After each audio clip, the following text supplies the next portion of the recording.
Om Sri Ganeshaya Namaha. Jai Sri Hari Vishnu Bhagwan. Jai Mahalakshmi Mata. This is the 8th chapter of the Vaishakh Maas Mahatmya of the Vaishnav Khand of the Skand Purana. Chapter 8. Dakṣa, Yajña, Pārvatī's birth, etc. Maithila said, O Brahman, since he did not offer water, the descendant of Ikshvaku was reborn as a Chatak 3 times. Afterwards, he became a house lizard in my abode. Indeed, this conforms to his karma. He deserved it, since he did not do his duty.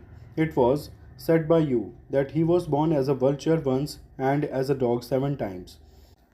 This appears to be improper to me.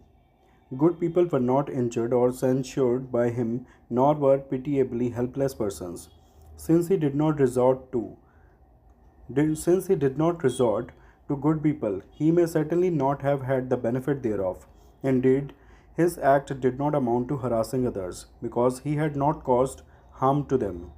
How then was he born in a lower womb without any genuine cause? I am your disciple and a favorite as well. Dispel this doubt of mine. On being asked thus by the king, Shrutadev of great renown exclaimed, Good, good, and spoke these words.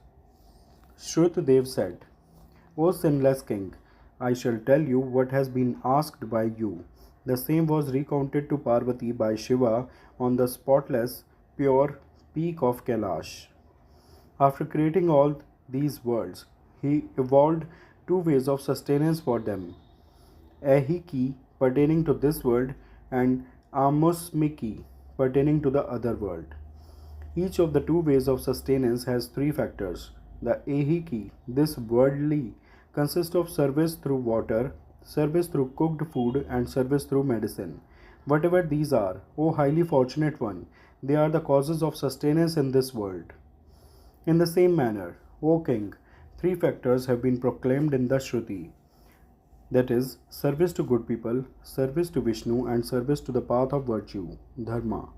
If these are acquired earlier by anyone, they are the causes of happiness in the other world.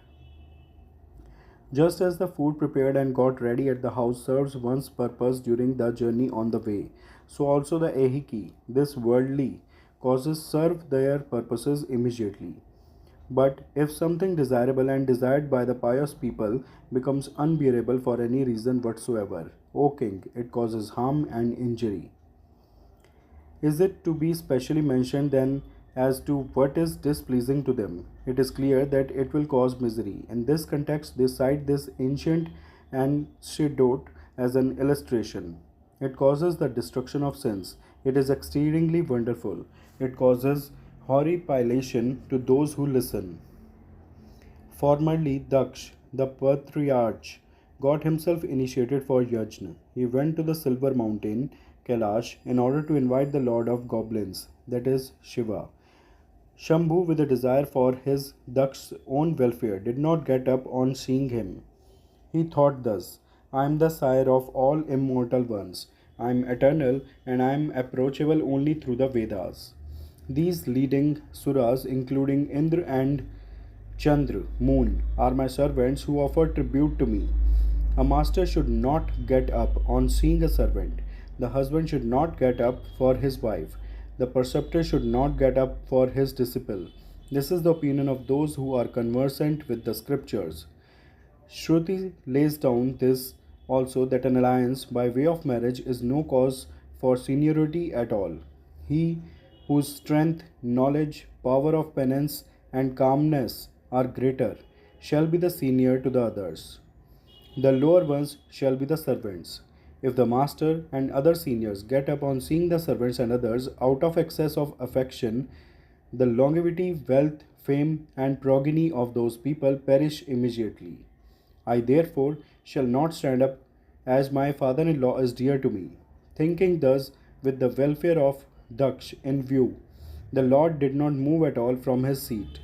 The Prajapati became furious on seeing that Mrid, Shiva, did not rise up from his seat. In front of the lord of the daughter of the mountain, he censured him in many ways.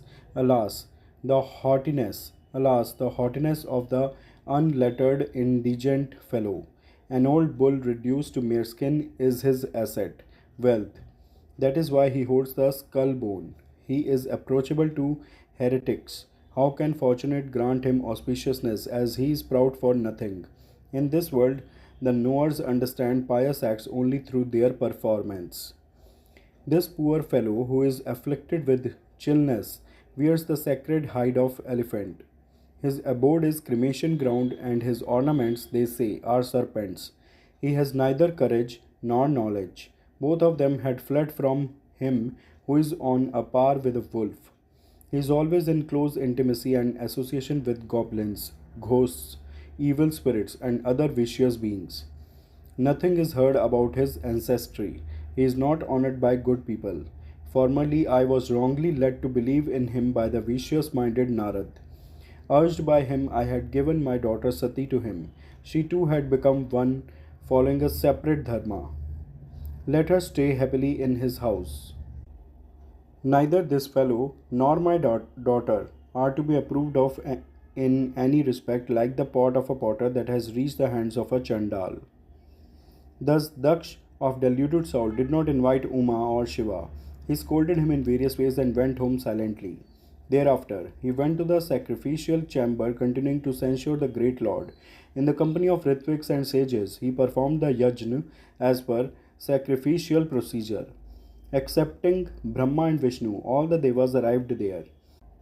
Siddhas, Charans, and Gandharvas, Yakshas, Rakshasas, and Kinnars too came there.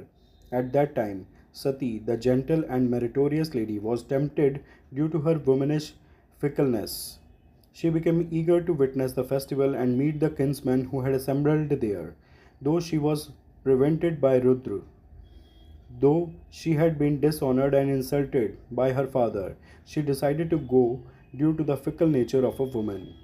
She was prevented by Shiva thus: O lady of excellent complexion, he censures me in the open assembly always. It is unbearable. On hearing it, it is true, you will forsake your own body. Though it is unbearable, I too have to bear it because I wish to keep up the house, my family life. O gentle lady, you are doing as I have done, hence do not go to the sacrificial hall. Certainly nothing auspicious will befall you. Though urged thus, the goddess did not give up her fickleness. Sati set out from the house alone on foot. On seeing her, the bull silently bore the goddess on his back. Crores of groups of goblins followed Sati then. After going to the sacrificial chamber, she went at the outset to the apartments set apart for ladies. Everyone kept quiet on seeing Sati. With mental distress, she set out from there, recalling her husband's words. She went to the northern altar. On seeing her, her father and those who had assembled there stood silent without giving any blessings to her. She watched her father's performance of sacrifice till the time for Ahuti to Rudra. When her father proceeded dropping Rudra, she said with her eyes full of tears. The goddess said, transgressing and insulting the great ones is not generally conducive to the welfare of persons. Rudra is the maker of the worlds. He is the administrator of the worlds. He is the immutable Lord of all. Still, how is it that the Havis is not given to Rudra? Why? Why don't the others who have come here expose your evil intentions? Noble souled ones, do not behave thus. Is fate adverse to these? As she spoke thus, Lord Pushan began to laugh. Bhrugu, whose auspiciousness had been destroyed, began to stir his moustache and beard. Others stroked their arms, legs, thighs, and sides. Her unfortunate father censured her in various ways. On hearing it, the wife of Rudra became extremely furious in her mind. In order to perform expiation for having heard it, Sati immolated her body in the sacrificial fire in the middle of the altar, even as everyone stood looking on. There was a great hue and cry. The Pramathas ran immediately and reported all the details to the Lord of Devas. On hearing it, Rudra stood up suddenly. He became comparable to Kal, the annihilates of the world. He plucked up his matted hair with his hand and dashed it against the floor. Therefrom arose the exceedingly powerful Veerbhadra of huge body with 1,000 arms. He assumed the refulgence of Kal, the annihilator of the universe. With palms joined in reverence, he spoke to Hara then, "Employ me in the task for which I have been created." On being told thus, the infuriated Dhurjati, Shiva, spoke to Veerbhadra, who stood in front of him. "Do kill Daksh, who has censured me and on account of whom my beloved wife killed herself. Let the group of goblins and spirits of great strength go along with this, Veerbhadra." On being commanded thus by the Lord, they all went to the sacrificial assembly. They struck all those great heroic devas, asuras, human beings, and others. Veerbhadra, who was born of the matted hair, broke the teeth of the Pushan, who had laughed. He uprooted the moustache of the vicious minded Bhrigu. The powerful Veerbhadra cut off the different limbs that had been stroked before. He exerted himself much in order to remove the head of Daksh. As his head had been well protected by the mantras of the sages, it could not be cut off with force. Knowing it, Hara himself came there and cut off the head of the wicked one. After killing those who had come for the sacrifice, he went to his own abode along with his followers. Some who survived the slaughter went and sought refuge in Brahma. Accompanied by them, Brahma went to Kailash, the abode of Shiva. With diverse kinds of words, he pacified Rudra. The great Lord went along with him to the sacrificial chamber and resuscitated all those who had come to the sacrifice. Then Shiva gave Khyati the goat head of Daksh. The goat beard he gave to the noble souled Bhrigu. He did not give back to the teeth to Pushan, but made him able to eat flour without teeth. Shiva straightened some of his limbs that had been distorted. All of them attained welfare. The Yajña of the noble souled one was begun again as before by Brahma and Shiva. At the end of the Yajña, all the devas went to their respective abodes. Rudra adopted a very severe vow of celibacy and performed a great penance. Rudra performed the great penance at the root of a punnag tree on the banks of Ganga. The chaste goddess Sati, the daughter of Daksh, abandoned her body and was born again as the daughter of Mana and Himalaya. She grew up in his abode. At this time, the great Asur named Tarak propitiated Brahma Parmeshtin by means of severe penance. He chose the boon that he could not be killed by devas, asuras, human beings, and serpents with weapons, and all groups of missiles of great strength. Excepting a son of Rudra, the Daitya could not be killed by anyone. Such was the boon that Brahma, the grandfather of the worlds, granted him, saying, "So be it," because Rudra had then no son and no wife too. Receiving the boon, the demon went back to his abode and began to harass the worlds. For the work of cleansing the floor, etc., in his abode, devas became his servants and deva women were his servant maids. Then devas who were harassed by him sought refuge in Brahma. On hearing about their misery described by them, Vedas, Brahma said this to Suras.